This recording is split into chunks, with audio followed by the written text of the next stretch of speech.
क्या आप कभी एक सुबह जागे हैं और आपने मसीह में अपने विश्वास को एकदम सूखा हुआ जितना आप जानते हैं कि उसे होना चाहिए उससे बहुत कम पाया है? निश्चित रूप से आपके साथ ऐसा हुआ होगा, मेरे साथ भी हुआ है। अब सवाल है कि इसके बारे में क्या किया जाए। मैं हूं क्रिस्टोफर सिंह और आज के ताजा कार्यक्रम में एक बार फिर आपका स्वागत है। मुझे नहीं पता कि आपका जीवन कैसा चल रहा है, लेकिन मेरे लिए कभी कभी जीवन इतना व्यस्त हो जाता है, आप इतना थक जाते हैं कि यीशु के साथ जो कभी एक समृद्ध, जीवित, गतिशील संबंध था और अभी भी होना चाहिए, नियमित सा हो जाता है, सांसारिक, बिल्कुल सूखा हुआ। आपने कभी ऐसा चाहा तो नहीं था, आपने ऐसा करने का प्रयास भी नहीं किया, लेकिन जीवन के पास आपको निचोड़ने का एक अजीब तरीका है। जब तक कि परमेश्वर के साथ आपके संबंध बिल्कुल सूखे और टूटे हुए नहीं हो जाते, या कम से कम ऐसा लगता है, और परिणाम स्वरूप वो आनंद जो आपने एक बार प्राप्त किया वो धुएं की तरह उड़ जाता है।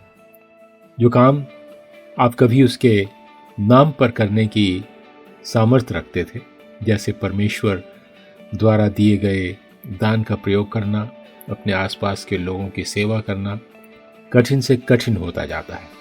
यहां कुछ करने की आवश्यकता है। यीशु ने कहा है बाइबल में, यूहन्ना उसका 7वां अध्याय 37 और 38 वचन में, पर्व के अंतिम दिन जो मुख्य दिन है, यीशु खड़ा हुआ और पुकार कर कहा, यदि कोई प्यासा हो तो मेरे पास आकर पिए। जो मुझ पर विश्वास करेगा, जैसा पवित्र शास्त्र में आया है, उसके हृदय में से जीवन के जल की नदियां बह निकलेंगी। उस सूखे पुराने स्थान में आपकी प्यास का उत्तर स्वयं यीशु है। क्या आप प्यासे हैं? उसके पास आएं और पिएं।